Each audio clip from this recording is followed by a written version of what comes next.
The flickering light of an old overhead bulb casts eerie shadows on the worn concrete floor. Emily, her eyes filled with determination, checks her gun while Clyde paces nervously. Both of them are wanted fugitives, desperate to find Ragul and stay one step ahead of the law. We can't let Ragul get away. He knows too much about us. Clyde glances over at Emily, sweat beads forming on his forehead. We should have never gotten into this mess, Emily. Shooting Sig was a mistake. Now the whole damn city is after us. It was either us or him, Clyde, and I won't let anyone bring us down. Clyde's eyes dart around the dimly lit warehouse, his paranoia growing by the second. We're running out of time. We need to find Ragul, and we need to find him now. They hear distant sirens approaching. Panic sets in. The cops are getting closer. We can't stay here. They hurriedly make their way out of the warehouse and into the dark streets of the city, their breath visible in the chilly night air. Emily and Clyde crouch behind a stack of wooden crates. Emily peers out, scanning the dark alley. We know Ragul has contacts in this city. We'll start with the usual spots. Clyde's eyes dart to a graffiti-covered doorway. That place. It's one of Ragul's haunts. Let's go. They cautiously approach the doorway and Emily pushes it open. Inside, the walls are covered in colorful graffiti. A few shadowy figures huddle in a corner, but Ragul is not among them. You seen Ragul around? The figure looks up, fear in their eyes, but shakes their head. No, haven't seen him. Clyde grabs the figure's collar, his grip tightening. Don't lie to us. Ragul's life depends on it. All right. He's at the old paper mill, but you didn't hear it from me. Clyde releases the figure, and they scramble away. The paper mill. Let's go, Clyde. Emily and Clyde stealthily approach the decaying structure. The wind rustles through the overgrown grass. They enter cautiously, guns drawn. They navigate the dark, eerie interior, their footsteps echoing. Suddenly, a door slams shut behind them. They whirl around, trapped. Looking for me, Emily? Clyde? Emily and Clyde are startled, guns aimed at Ragul. He's been expecting them. It ends here, Ragul. You're not going anywhere. You'll have to catch me first. Ragul lunges for the exit. A shot rings out. Ragul collapses to the ground, injured but not dead. We've got you now, Ragul. Clyde rushes over, his face twisted with fear and relief. We can't let the cops find us here. Let's get Ragul and disappear. We're not done yet. As sirens grow louder outside, Emily and Clyde escape with their captive, leaving behind a trail of chaos and unanswered questions in their wake. Emily and Clyde drag the wounded Ragul out of the paper mill just as the distant wail of police sirens grows closer. They load him into a battered old van they've stashed nearby. You won't get away with this, Emily. The police will catch you eventually. We'll see about that. The only way you get out of this is by helping us disappear. Clyde starts the van, and they speed away into the darkness, leaving the abandoned paper mill behind. The van pulls into a hidden garage, concealing them from prying eyes. Inside, Emily and Clyde have prepared a makeshift medical setup. Ragul's wound is carefully tended to, preventing him from bleeding out. Ragul, you're going to tell us everything you know. Who's been chasing us? What did you tell them? I won't betray my contacts. Clyde brandishes his gun, his eyes cold and unyielding. We've come this far, Ragul. We won't hesitate to finish the job if you don't cooperate. All right. I've been in contact with Detective Sarah Collins. She's determined to bring you both down, and she's not working alone. They've got resources, Emily, and they're closing in fast. Sarah Collins. We underestimated her. We need to figure out how to deal with her and anyone else she's working with. You have to let me go now. They'll trace me here. Clyde and Emily exchange glances, realizing the urgency of the situation. We won't let you go until we're sure they can't use you against us. They lock Ragul in a secured room within the safe house, leaving him alone with his thoughts. So Emily and Clyde drive to an abandoned warehouse on the outskirts of the city, far from their hideout.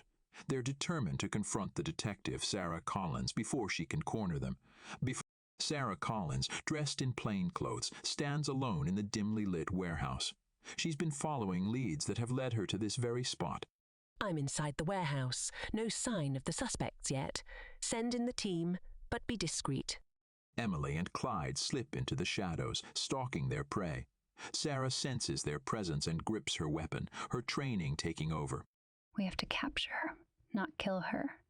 She's our ticket out of this mess. They close in on Sarah, their footsteps almost inaudible on the dusty floor.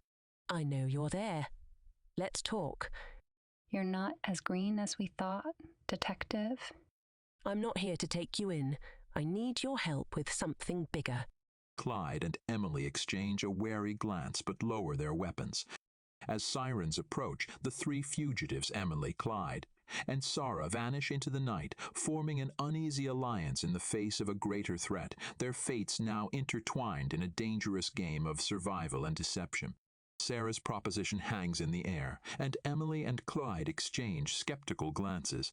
The distant sound of sirens grows louder. Why should we trust you, Detective? Because we have a common enemy, and I know more about what's going on than you do. I can help you, but you have to trust me. Clyde and Emily reluctantly lower their weapons, still keeping a close eye on Sarah. All right, Detective. We're listening. I've been digging into a much bigger conspiracy, one that involves Raggle, Sig, and powerful people who want them both dead. But I need your help to expose the truth. And why would we help you with that? Because the only way to save yourselves is by taking down the real threat. If we don't work together, we're all going to end up behind bars or worse. The trio moves to a more secluded corner of the warehouse, their conversation low and secretive. Ragul and Sig stumbled upon a hidden operation involving corrupt officials, and they were targeted for what they knew. We can't let those people get away with it. Clyde and Emily consider her words, realizing the gravity of the situation and the danger they face from the corrupt individuals Sarah describes. What's the plan, Detective? First, we need to help Ragul escape and find Sig. They're the keys to exposing the truth. Then we gather evidence and bring down those who are truly responsible. Sarah, Emily, and Clyde return to the safe house. Sarah unlocks Ragul's room and helps him to his feet. You're really doing this. We have a common goal now. Let's get you out of here. They escort Ragul to a nearby vehicle, and Sarah gives him directions to find Sig. Once he's on his way, Sarah turns to Emily and Clyde. We've got work to do. Our enemies are powerful and cunning. We need to stay one step ahead. The trio begins to hatch a plan to expose the conspiracy, using their unique skills and resources to bring those responsible to justice. As sirens wail in the distance, they embark on a perilous journey to uncover the truth, knowing that their lives and freedom depend on it. Sarah, Emily, and Clyde delve deep into the underground network of informants, trying to gather information about the corrupt officials and their conspiracy. The city's dark underbelly becomes their hunting ground as they discreetly question contacts and allies they've established over the years. As the days turn into weeks, they begin to piece together a troubling picture of the conspiracy. Sarah shows them confidential documents, revealing the extent of corruption within the city's government and law enforcement agencies. Emily and Clyde realize they're up against a formidable and ruthless enemy. These people are more dangerous than we thought. But we can't back down now. We owe it to Sig and Ragul, and we owe it to ourselves. Sarah leans in, her expression determined. We have to find concrete evidence to expose them, something that will put these corrupt officials away for good. The trio arranges a secret meeting with an anonymous source deep within an abandoned building. A mysterious figure stands in the shadows. I've got what you need to bring them down, but it won't be easy. You'll need to infiltrate their inner circle. We'll do whatever it takes. Just tell us where to start. The mysterious figure hands them a flash drive containing crucial evidence and information about an upcoming clandestine meeting of the corrupt officials. Be careful, they won't hesitate to eliminate anyone who threatens them. With the information from the flash drive, Emily, Clyde, and Sarah meticulously planned their infiltration of the secret meeting. They disguise themselves as members of a cleaning crew and gain access to the venue.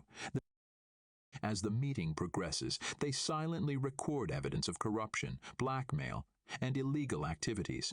They witness high-ranking officials discussing plans to silence Rogel and Sig permanently. We've got them. Let's get out of here before they realize what we've done. They slip away undetected, their evidence securely stored. The corrupt officials remain oblivious to the threat they now face. So, back at their safe house, they meticulously organize the evidence, preparing to expose the conspiracy. They contact trusted journalists and law enforcement officers who are not part of the corrupt system, and together they devise a plan to release the incriminating information to the public. This is our best chance to take them down, once and for all. It's time to end this. For Sig, Rogel, and justice. The plan is set in motion, and the trio embarks on a dangerous journey to expose the truth, putting their lives on the line to bring the corrupt officials to justice and ensure the safety of their friends. As the evidence goes public, the city erupts in chaos, and the hunt for the corrupt officials intensifies. With their evidence in the hands of trusted allies, the tension among Sarah, Emily, and Clyde intensifies as they wait for the scandal to unfold in the media. The safe house feels more like a pressure cooker, with suspicions growing by the day. We should stay hidden until the storm settles. It's not safe out there. You seem awfully eager to keep us cooped up, Detective. What are you suggesting, Sarah? Sarah's demeanor suddenly changes, and she steps back, revealing a hidden gun. I'm suggesting that your usefulness has run its course. Before Emily and Clyde can react, Sarah opens fire. Bullets fly through the room, forcing them to dive for cover. She set us up. Clyde and Emily return fire, creating chaos in the small safe house. Bullets punch through walls and furniture. You were never on my side. The gunfire subsides, leaving the room in disarray. Sarah is wounded but not incapacitated. She makes a desperate run for the exit. We can't let her get away! They chase after Sarah, but she disappears into the dark streets of the city. Despite their injuries, they're determined to bring her to justice for the betrayal. Emily and Clyde pursue Sarah through the labyrinthine streets, their breath visible in the chilly night air. Sirens wail in the distance, and their former ally becomes a slippery target. You'll never catch me. Sarah rounds a corner, and a police car suddenly screeches to a halt in front of her. Detective Sarah Collins raises her hands in surrender, realizing that the corrupt officials she once protected have abandoned her. Put your hands on your head and get on the ground. Sarah reluctantly complies, knowing that she's cornered. Justice will be served, Detective. Sarah sits alone, her face filled with regret, as the evidence she helped collect is used to convict the corrupt officials. Emily and Clyde, though still fugitives, have finally exposed the truth and cleared their names. I thought I could save this city. As the weight of her actions sinks in, Sarah realizes the true cost of her betrayal. The cityscape is aglow with the truth finally coming to light. Emily and Clyde, still on the run but now armed with the evidence they need to exonerate themselves, disappear into the night. They remain fugitives, but with a newfound sense of purpose as they continue to seek justice and protect their friends, Sig and Ragul. The city is now on the path to recovery, and the corrupt officials who once controlled it now facing the consequences of their actions. Sig and Ragul have been on their own perilous journey to recover from their injuries and find the elusive Emily and Clyde. In their search, they stumble upon a hidden hideout that appears to have been abandoned. This place seems familiar, Rogel. Yeah, it does. I can't put my finger on it, though. As they explore the hideout, they discover clues that reveal the hideout's true owners. Old photographs of military comrades, a forgotten uniform hanging in a closet, and letters exchanged during their time in the service. Wait a minute, Sig. These are our friends from the military. Look, it's Emily and Clyde. How'd we forget them? And the memories come flooding back as they reminisce about the camaraderie they shared during their service. They recall missions, laughter, and the bonds they once had with Emily and Clyde. But why did they kidnap us, Ragul? There's got to be more to this story. I don't know, but we need to find them and get the whole truth. They must have had their reasons. Sig and Rygul, armed with the newfound knowledge about their forgotten friends, begin their own search for Emily and Clyde, determined to uncover the mystery behind their actions. They move through the dark streets, following the trail of secrets and betrayal. Sig and Rygul reach out to their own underground network, connecting with allies who can help them track down Emily and Clyde. They are determined to find the missing pieces of the puzzle, even if it means confronting their former friends. Sig and Rygul's investigation leads them to an undisclosed safe house where they confront Emily and Clyde, who are shocked to see their old comrades. Sig, Rygul, it's you. Tell us everything, Emily. We found out about our military days together. Why did you kidnap us? Clyde and Emily exchange worried glances, realizing that their past actions have come back to haunt them. We need to know the truth, and you owe us that much. It's complicated. We didn't want to do it, but we were forced into a situation we couldn't control. We never wanted to hurt you too. The former friends sit down, and Emily and Clyde finally reveal the full extent of their involvement with the corrupt officials, their past betrayals, and their efforts to expose the conspiracy. So you've been fighting against them all along? We understand now. We'll help you bring them down. The four of them form an unlikely alliance, combining their strengths and resources to expose the corrupt officials who have remained in power despite the evidence against them. Their joint mission for justice and redemption begins as they work together to uncover the full truth, exposing the corruption that has plagued their city for far too long. Several months pass, during which Sig, Rygul, Emily, and Clyde work tirelessly to expose the corrupt officials. Their efforts bear fruit, and the criminals are brought to justice. The city begins to heal, and the truth prevails. It's time to go home, Rygul. I couldn't agree more, Sig. Sig and Rygul arrive in their respective home states. They're welcomed with open arms by their families, who have anxiously awaited their return. The warm embrace and joyous reunions fill the air. I miss you all so much. I'm home. Sig gathers with his family at their rural Kansas home, surrounded by the familiar sights and sounds of the heartland. They prepare a bountiful Thanksgiving feast, giving thanks for Sig's safe return and the chance to be together once again. Can't believe I'm back on the farm. The Rygul family celebrates Thanksgiving in the cozy Iowa farmhouse, sharing stories and laughter as they create lasting memories together. In both locations, the families gather around a beautifully set table, laden with a delicious Thanksgiving spread. Sig and Rygul raise their glasses, expressing their gratitude and love for their families. I can't thank you enough for your support and love during this difficult time. And I'm grateful for our reunion. Let's never forget the importance of family. As they savor the Thanksgiving meal, they share tales of their adventures and the friends they've made along the way, vowing to never forget what happened to them and the lessons they've learned. The past still lingers, but the warmth of their families and the spirit of the holiday fill their hearts with hope, reminding them of the importance of love, unity, and the power of truth. Amid the warm, familial atmosphere, Rygul enjoys the Thanksgiving feast with his loved ones, cherishing their presence after his long absence. The table is filled with laughter and gratitude. As the night deepens, Rygul's family begins to disperse, leaving him and his wife, Jessie, to clear the dishes. They share a quiet moment, grateful for their time together. It's good to be home, isn't it? More than you know. Rygul and Jessie settle down on the couch, content and comfortable. But a sudden noise outside startles them. Rygul jumps up to investigate. I'll be right back, Jessie. Just stay here. As Rygul steps out, his heart sinks at the sight of a group of masked figures storming into the house. They overpower him and, with a chilling efficiency, take him captive. Jessie, terrified, watches her husband being dragged away, unable to comprehend what's happening. The intruders stage the scene to make it appear as if Jessie were responsible for Rygul's disappearance. Jessie manages to send a frantic message to Rygul's close friend, Sig, as the kidnappers leave. The message reads, Sig, they took Rygul. I don't know who they are, but please help me find him. I'm innocent. Sig is still at his family's Thanksgiving gathering, feeling the joy of reuniting with his own loved ones. His phone buzzes with the urgent message from Jessie, and his smile quickly fades as he reads it. I have to help Rygul.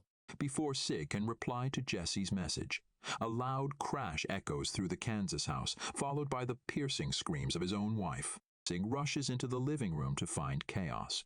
His wife lies injured on the floor, and a group of masked assailants has infiltrated his home. Sig, you're coming with us. If you ever want to see your family again, cooperate. No, please, what do you want? Back in Iowa, Jesse is left alone, uncertain of what will happen next, as Sig's reply remains unread on her phone. The unexpected turn of events leaves Sig and Roggel's fates hanging in the balance and their loved ones in dire peril. The mysterious organization, lurking in the shadows, has taken their next sinister move, and the search for the truth intensifies as the suspense deepens.